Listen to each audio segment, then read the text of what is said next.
So the session will be recorded. Please leave your cameras and microphones muted throughout the session. If you have any questions throughout, please use the Q&A feature. Your chat feature is disabled and you will not be able to speak live during the meeting. If you do have a question that you want to have answered at the end, you can raise your hand, and at some point we may take live questions, but otherwise just put your questions in the Q&A feature on Zoom. And we'll get to as many of those as we can at the end of the session. And now I am very pleased to present to you Dr. Carol Spalding. Dr. Spalding is the president of Rowan-Cabarrus Community College, and she is also the chair of the DEI Committee for Salisbury Rotary. And we also have Mr. John Everett. John Everett is the Director of Institutional Advancement and Enrollment Manager at Hood Theological Seminary. And very shortly, we hope to have Pete Teague, who is the Special Assistant to the President for Community Development at Livingstone College and the President of the Salisbury Rotary Club for 2022-23. And joining us shortly also is Kevin Kendrick, who is the Rotary District Governor for 2024-25.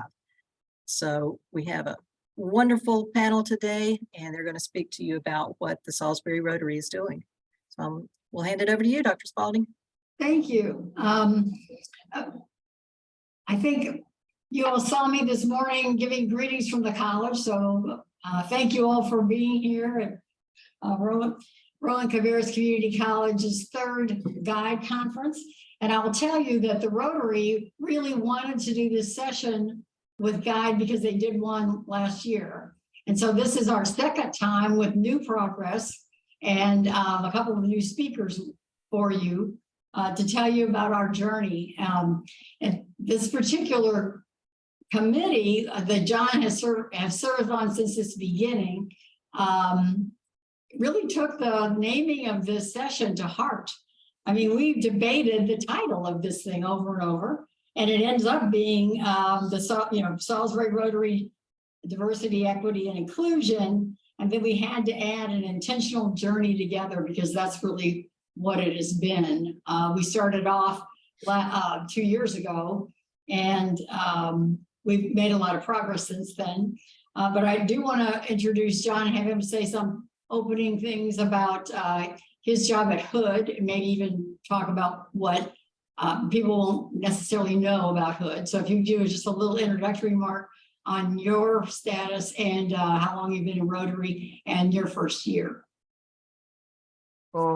My role at the seminary, I've been at Hood for the past 6 years. I'm also the acting COO of the seminary, and Hood is doing well with recruiting students and being an ambassador for connecting with the community as far as theological education.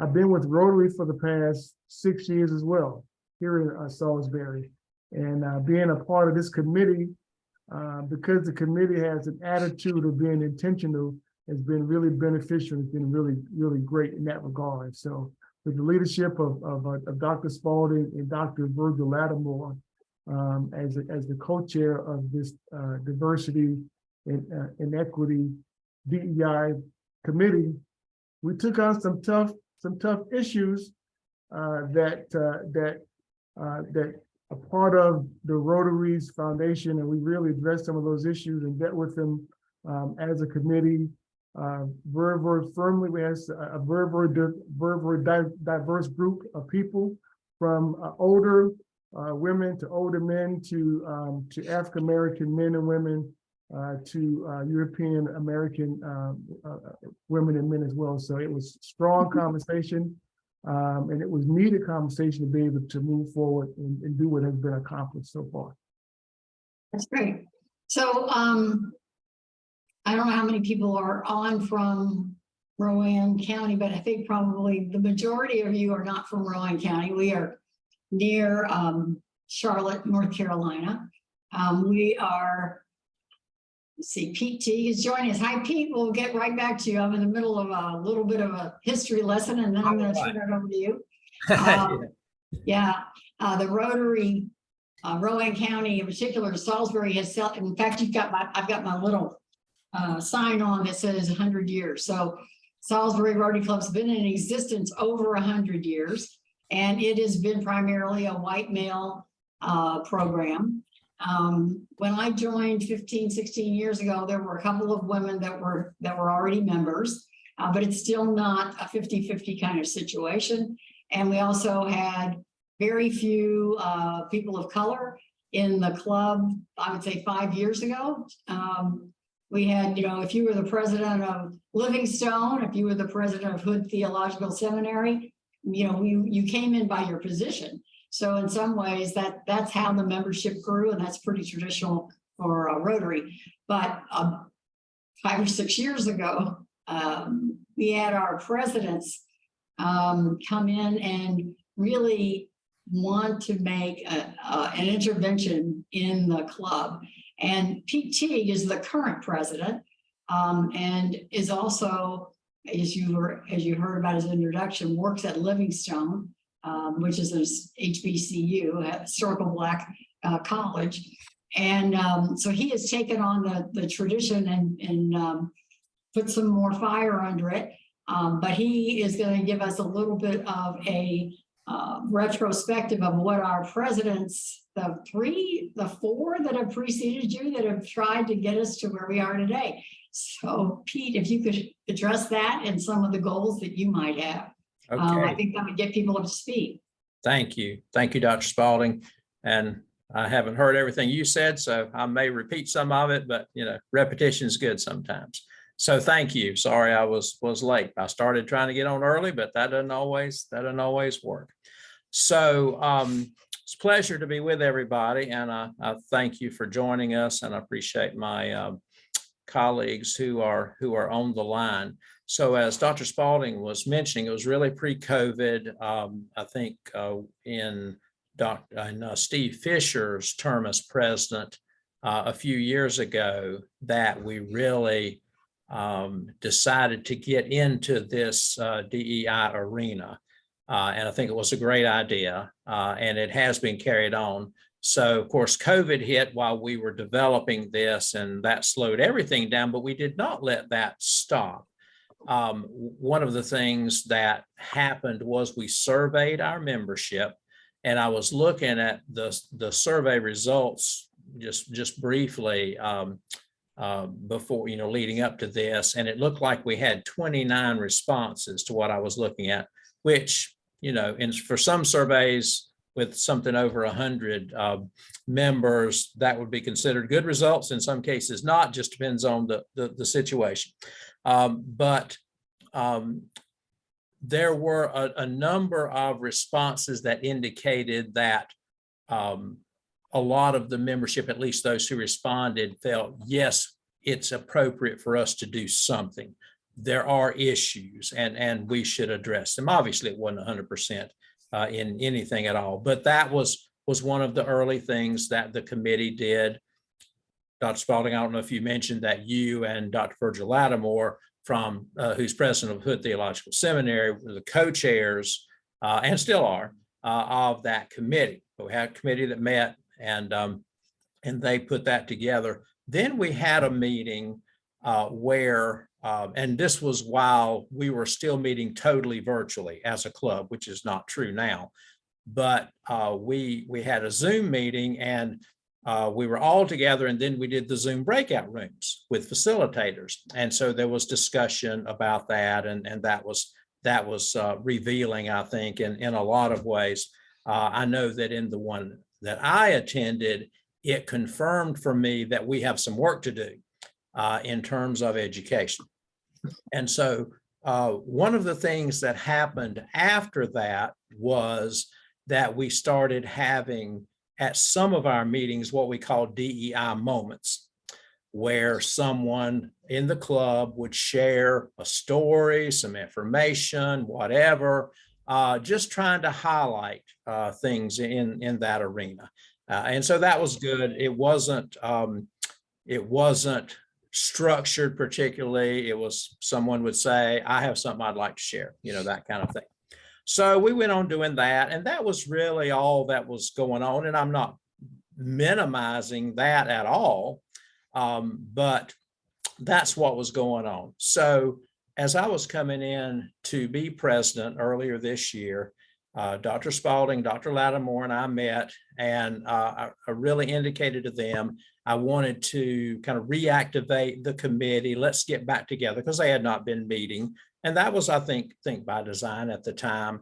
And let's talk about where we are, kind of assess what we've done and what we need to do going forward. So there's been, I guess, a couple of meetings of the committee. The committee has expanded because we put it out there. You want to be a part of this? Let us know. And we had quite a few that did come on board with us, and that was a really good thing.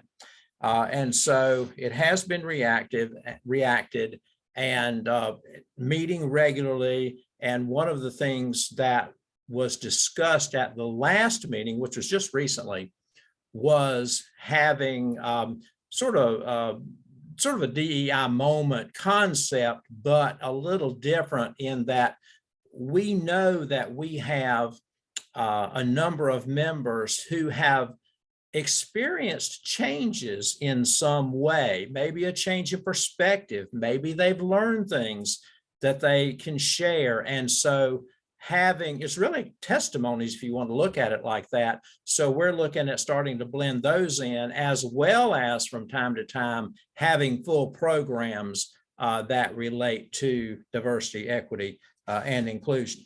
A lot of what we want to accomplish is around education, educating our members about what's really going on in the world, about different perspectives that people have, not saying that one's right, one's wrong.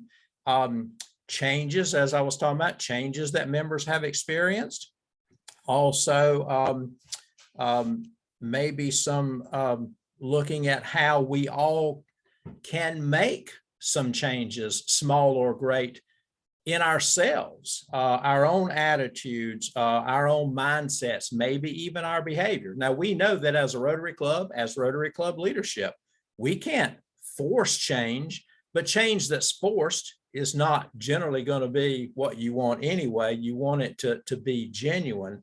And a lot of it, of course, is built around relationships as well. So we know that this isn't all going to all happen at once, but we feel like we're making incremental changes. And we feel like that if we can educate, inform, share like that, be open and honest, that there will be some change of mindset. People will learn things they need to learn.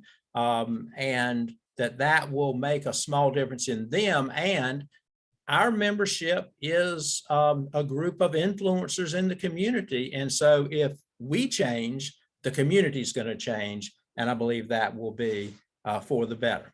I want to talk about one other thing mention one other thing real quickly. And Dr. Spalding, you mentioned our mix in the club. Right now, we're at around 26-27% women. And we are at around 12 to 13% minority. So we've made more gains in the gender classifications, but we've made a lot of gains in both over just the past few years. And really since this initiative started a few years ago. And so I think that's a positive, but we're very, very committed to continuing those trends. And this whole area is one of the reasons that I agreed to be president of the Rotary Club of Salisbury. I see that Kevin Kendrick has joined us, and we welcome him. And so I will, I don't know if maybe John, if you need to speak now, who needs to go next? But I think done what I wanted to do. All right, thanks, Pete. Both John and I have had our opening remarks, Okay. and I think now we'd like to welcome Kevin Kendrick, who's, I guess, came home from his own Rotary Club meeting where he is the president. Thank you for joining us.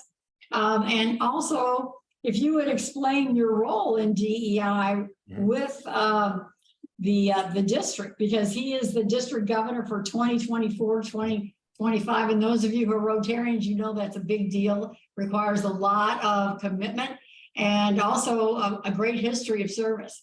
So welcome, Kevin, and nice to meet you.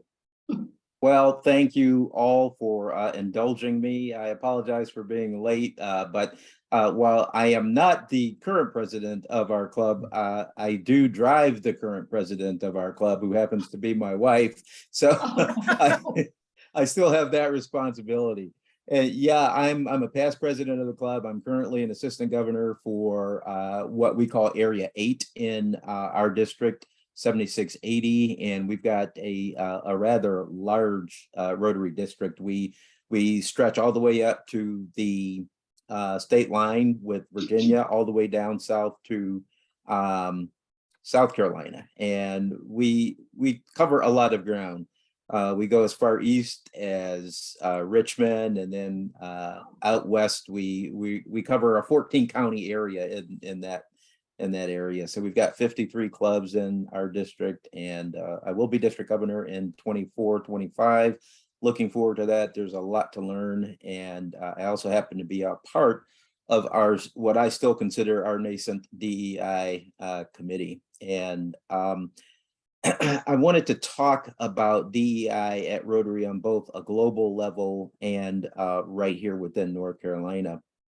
I don't know how many folks know about Rotary and what it is. I know Pete and Carol, you guys understand what Rotary is, but I think it's important that we kind of level set what Rotary is so that all of our listeners and participants have a better understanding of it.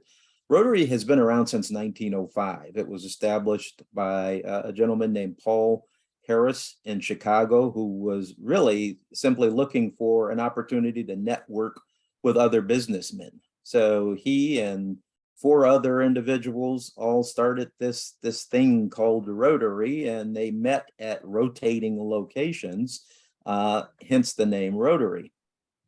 They quickly learned after a few of their meetings that they could do much more in the community than just get together for business networking. And they undertook their very first service project, which happened to be a public restroom in downtown Chicago. So that was the very first project, obviously something that was needed. But I want you to consider the time frame here. It's 1905, 1906. Well, what had not happened at that time? Women did not have the right to vote. That would not happen until 1920.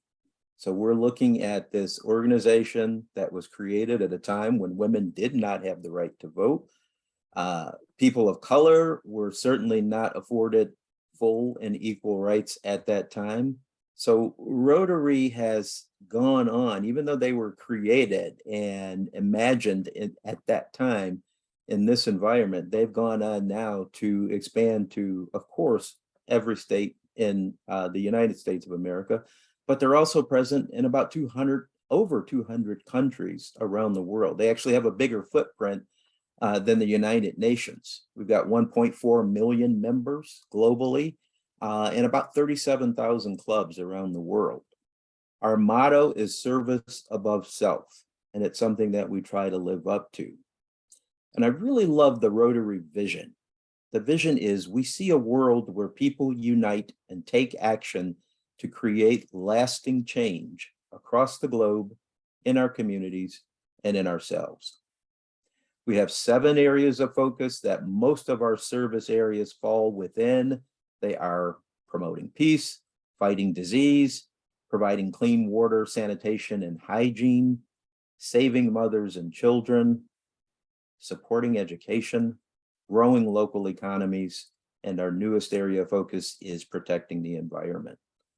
Polio eradication is a huge initiative of ours, and beginning in the mid-1980s, we partnered with the World Health Organization and the Bill and Melinda Gates Foundation to engage in the eradication of polio around the world, and we've been largely successful in that effort.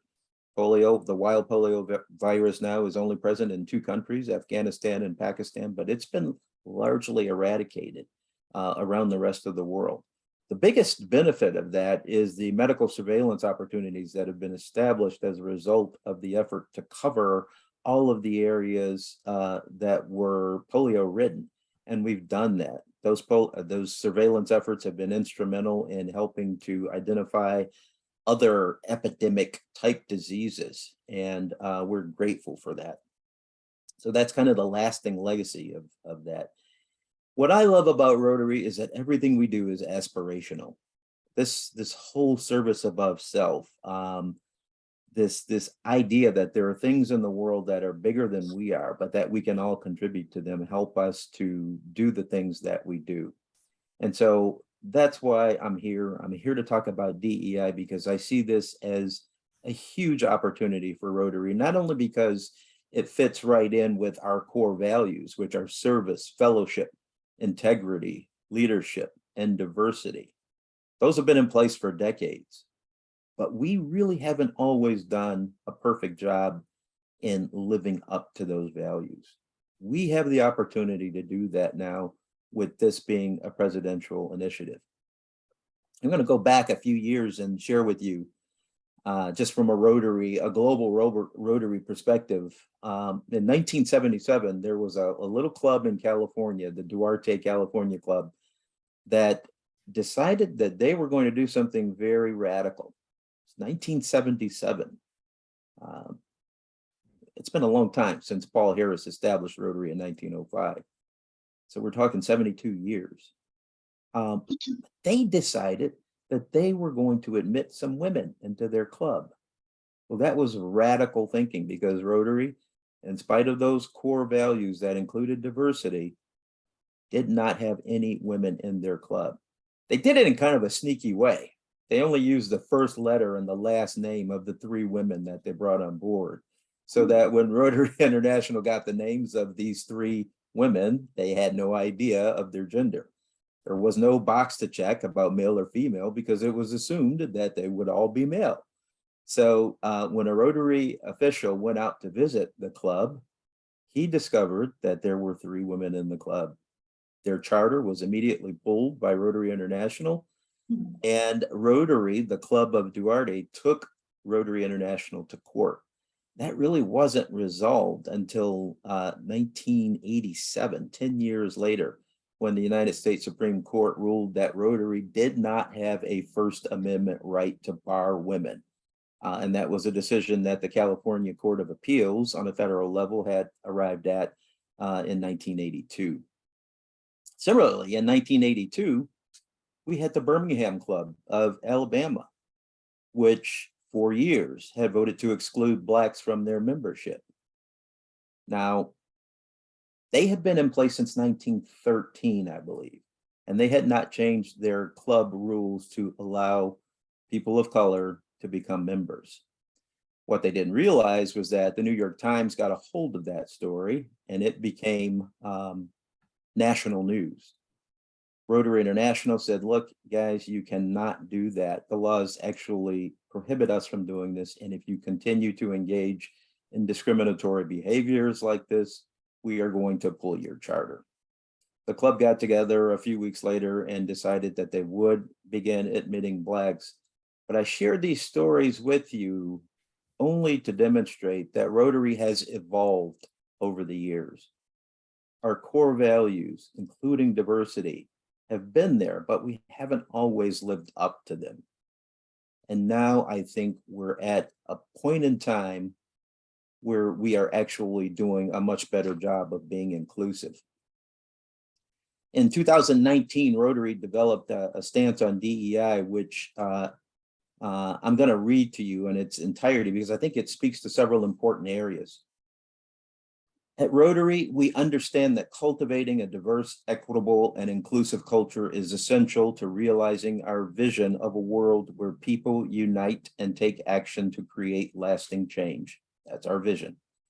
We value diversity and celebrate the contributions of people of all backgrounds across age, ethnicity, race, color, disability, learning style, religion, faith, socioeconomic status, culture, marital status, languages spoken, sex, sexual orientation, and gender identity, as well as differences in ideas, thoughts, values, and beliefs, recognizing that individuals from certain groups have historically experienced barriers to membership, participation, and leadership. We commit to advancing equity in all aspects of Rotary, including in our community partnerships, so that each person has the necessary access to resources, opportunities, networks, and support to thrive. We believe that all people hold visible and invisible qualities that inherently make them unique, and we strive to create an inclusive culture where every person knows they are valued and belong. In line with our value of integrity, we are committed to being honest and transparent about where we are in our DEI journey as an organization, and to continuing to learn and do better. Now, that was not the statement that came out in 2019. The one that came out in 2019 sounded a lot like that one, but this one, this particular version of the statement came out after the incident with George Floyd in Minneapolis. That was a catalyzing event for not just many communities in our country, but it was a wake-up call for Rotary, that we had to be better. We had to do better in terms of making our organization accessible to all. And we recognize, Rotary International, I give them credit, they recognize that diversity looks differently all around the world. With that reality in mind, clubs have been asked to try and make their clubs do one thing, and that's look like their communities. I loved what Pete was saying about what Salisbury has done in terms of their demographics. That's great. We can do better. We need to look at our communities. And when we're talking about DEI, we're not just talking about the color of someone's skin. We're talking about many different abilities, including religion, including country of origin, including sexuality, including just so many things, physical abilities. As an organization in 2022-23, Rotary took a huge first step in demonstrating its commitment to DEI. First of all, we had our first female president elected, Jennifer Jones of Canada. Jennifer is just an incredible lady. She speaks so passionately about the need for diversity and equity and inclusion in Rotary. She thinks that it is such an important topic that she made it a presidential initiative for her year. And she specifically said she encouraged all of us as individuals in our clubs and in our districts to exemplify our commitment to diversity, equity, and inclusion by learning more about DEI and Rotary, determining why DEI matters in our own club and our own area, and how using these principles can help our clubs grow and make them stronger. She talked about raising awareness and increasing understanding about DEI. And she talked about taking action within our clubs and in our communities. And it's with those last 2 points, raising awareness and increasing understanding, as well as taking action on DEI in our clubs and our communities, that our district DEI committee was born. Now, I've already shared with you that our district is rather large. We consist of 53 full Rotary clubs. We've got high school clubs known as Interact clubs and some middle schools, actually. We've got some college clubs known as Rotaract clubs. And we stretch across a wide portion of North Carolina. With that geographic diversity, a concept like DEI is not necessarily an easy one for everyone to grasp. It's viewed in some circles as giving preferential treatment to certain people, and it's become a buzzword, unfortunately, in this very political climate that we live in today. Everything has become politicized, and even the term DEI has been cast by some as a way for giving preferential treatment to other individuals. And that's just not necessarily the case. Our committee understood at the inception that this was going to be a long journey. And the best way to try to implement it was by getting buy-in from assistant governors. As I mentioned, I'm an assistant governor for a particular area, but there are 9 other people like me who have responsibility for working directly with clubs in their areas. So to meet that objective of getting buy-in from our assistant governors, our DEI committee provided training to our assistant governors and asked them to try to identify individuals within their areas who could act as proponents of DEI or champions or advocates, and that is still a work in process. We are asking clubs to do exactly what Rotary International said, and that is look at their communities and see if their clubs look like their communities. We are in the process, I should say, of providing them with census data that helps them to look at gender demographics, at race demographics, at age demographics. We ask clubs to look at their own communities for different faiths. What faiths do you have present in your community, and are they represented in your club? We want them to make an honest assessment of how representative their clubs truly are. And the Rotarians here will know that when we have invocations at our meetings on a regular basis, we say the Pledge of Allegiance and we have invocations. Almost every club I've been to, it's really rare when you have an invocation that isn't based in Christianity. And don't get me wrong, I'm a Christian myself. Some of my best friends are Christians, right? But what I'm saying is, when you think about creating a welcoming environment for people who may be visiting your club, you really don't know what their religions are. How welcoming is a Christianity-based invocation to someone who is Jewish or Muslim or agnostic? It's just something that we're asking our clubs to be cognizant of as we embark on this journey of being more inclusive with who we are and what we do.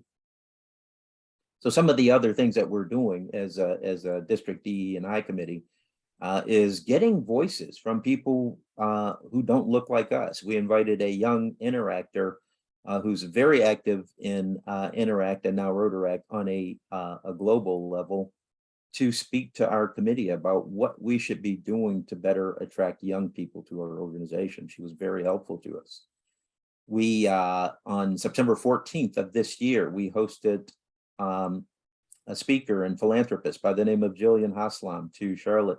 She spoke about her journey from the slums of Charlotte to her current position with an international bank, and how she grew up in the slums of Calcutta as one of the people in a lower caste, and has risen to this position now where she's providing personally and through her foundation a lot of support to underdeveloped areas in India and frankly in other places around the world. We brought a DE&I perspective to a membership foundation and public image session at some district training that we put on in September. 5 of our committee members, myself included, completed something that we call dialogue circle training. And this is where we got together in different groups, different cohorts. We got together with other people virtually and had a series of 6 conversations over a period of an hour and a half each. And we talked about things that were difficult to talk about. This one was focused primarily on race. So my particular group had 4 Blacks. I think we have 5 whites. We had 1 Hispanic individual. And we talked about our experiences. We talked about things that had happened to us. But the cool thing about this is that this structure permits these kind of safe conversations to occur because we have ground rules.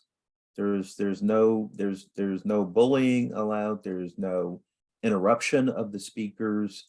If someone says something that is hurtful, you get to respond to that, but they get to say, ouch. And that gives the speaker an opportunity to say, I think I just said something that was possibly offensive to someone. So it gives everybody kind of a quick timeout and makes us really think about the words that we're using, because so much of our attention is based on misuse of words, misunderstanding, and we can do better. So we really appreciated the opportunity to engage in this type of training for our committee members. We hope to be able to employ, once we're fully certified, this type of training throughout our club areas for those individuals who want to engage in longer, more extensive conversations on why DE&I is important. We tell people all the time that there's a business case for DE&I as well. If we don't start getting, Rotary talks about membership all the time. They talk about it so much, I get tired of hearing about the need to grow Rotary. We got to do more. We got to do more. There's a good reason for saying that. When we grow more, we can do more. Yes, we have 1.4 million members, but we've had that number for quite some time. Like most other organized things, whether it's service clubs or religious organizations, we're seeing atrophying membership. And we know that we are going to have to grow if we want to remain relevant. But what better way to do that than by bringing in people from your community who don't look like you? It's a wonderful business proposition for us. We just have to keep pushing and keep convincing our membership that this is something that will benefit not just their clubs, but their communities. So that's really all I had to say formally. I'm happy to answer any questions if there are any. Right, we've got probably a couple of other comments we want to make, and then I think we've got some questions. Awesome. Yes, and part of what we hope is this recording will be used in other settings to talk about how far Rotary has gone, because that's a long way since 1977 and trying to close out the women formally and pull a charter. That's a long way. Jonathan, John, you have anything you want to add at this point? Well, you know what I mean. When I came on 6 years ago, I think what's so important is that as a club, because of intentionality, we actually change. Our faces change, and to me, that is so critical. It's important whenever you do initiatives and try to have a committee come together. But because we actually mentally decided to do this, when I look at our club right now, it's different. And to me, that's what's so important, is that we have more women, we have more African-American men, because when I first came on board, there were primarily 3 of us. And that was it. So now, I see more people from different shades of color, and it's just, very, very beneficial to me, but only because of the intentionality of the committee of Dr. Spalding and Dr. Lattimore was this able to be accomplished. So. And the other benefit of that, John, thank you for sharing that. I think that's so important. It's not only healthy for a club to look like its community, no matter what demographics you're looking at, but you know what else that gives you? As your club is looking at service opportunities within your communities, guess what? It gives you another voice. It gives you another perspective. You're going to start hearing from people who are going to talk about things that perhaps are needed in their part of the community, whether it's a food a bank, or whether it's a literacy opportunities. It gives you those additional voices and serves as a real tool in identifying community needs. Kevin, I will add to that. I totally agree. It also gives us opportunities from a program standpoint to have input from a more diverse membership who will draw in programs that we would not have known about prior. And so we learn from that, and we get different perspectives from that. And so that's similar to what you were saying, but from a program standpoint, in addition to the service aspect. So thank you. Thank you.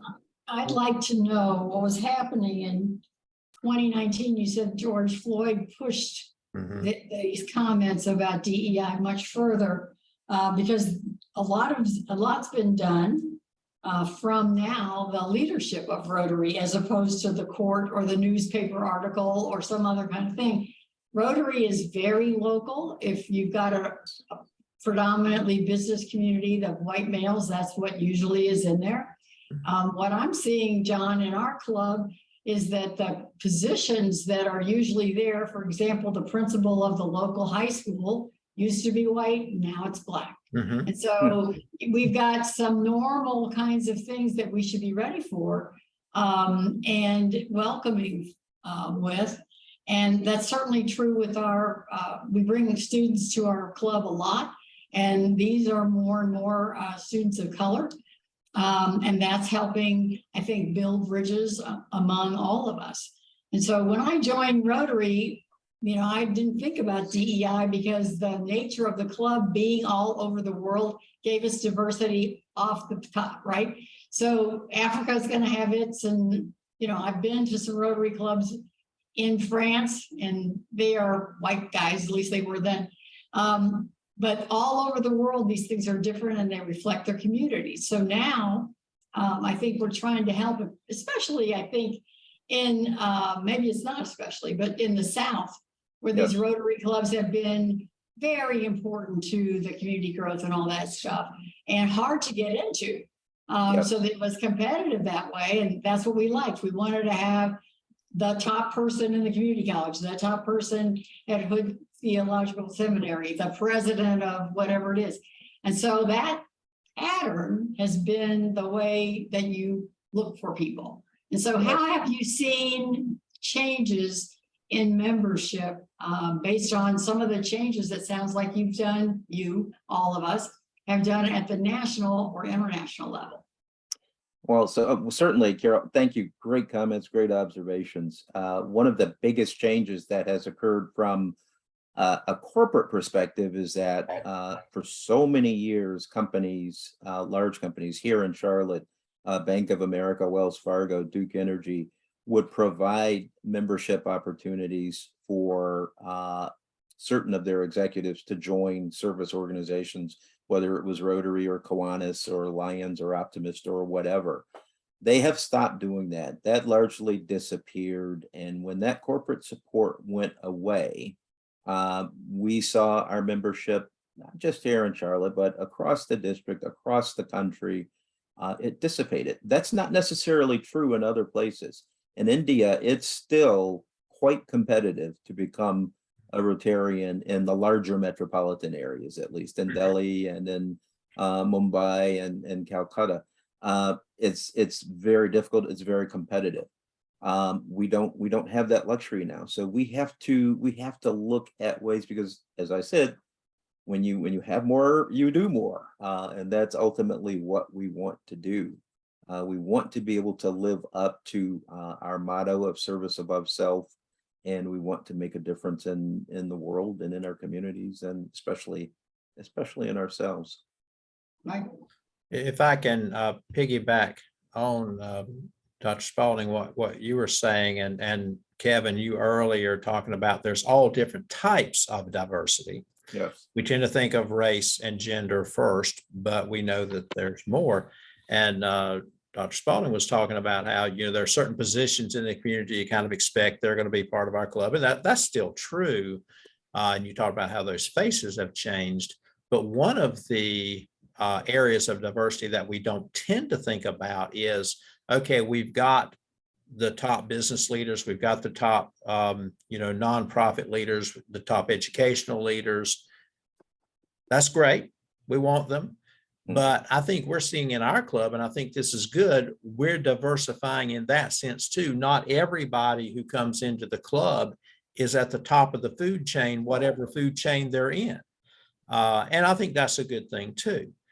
So that can be an important thing as well. And as you do that, hopefully it's diversity in the other areas as well, as those people come in. Yeah. And I want to just add to that, Pete.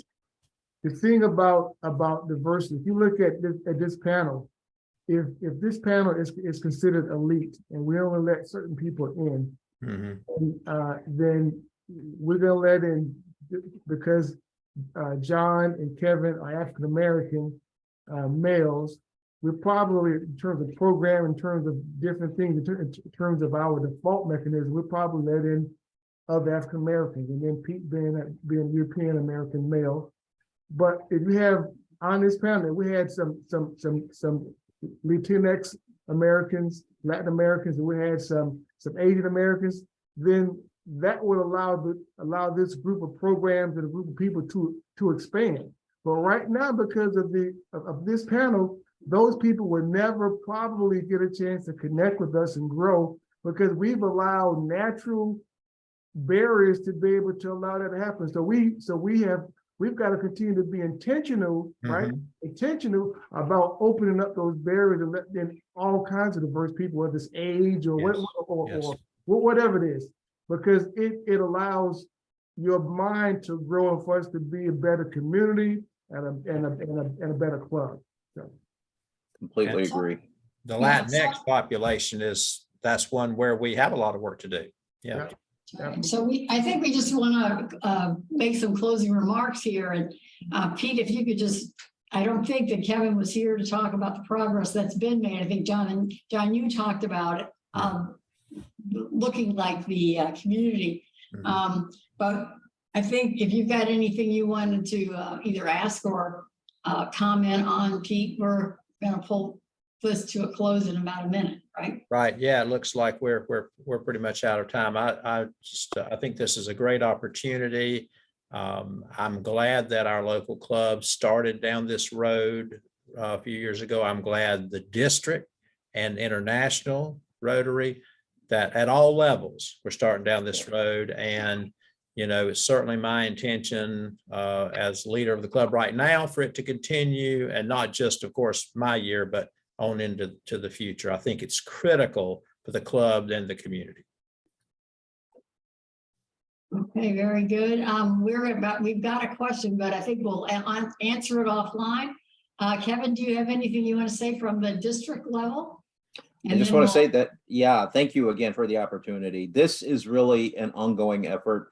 It's going to take a while. We totally get that. But if I can leave anything with clubs, it's please look at your community demographics and see what they look like, and then try to be as inclusive and as welcoming as you can in creating a positive experience for people who visit your clubs. Okay, well, thank you very much. And thank all of you for listening and participating in your own way. And if you've got any questions, go ahead and put them in the Q&A. And I'm going to give it back to you, Wendy, to close us out. Thanks, everybody, for being a great participant today. Thank you. Thank you. Thank you. Thank you.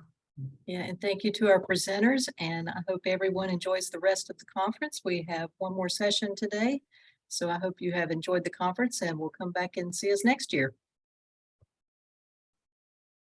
Okay, thank you so much. Thank you very much. Thanks all. Thank you all. Happy Thanksgiving as well. Absolutely. You Thank too.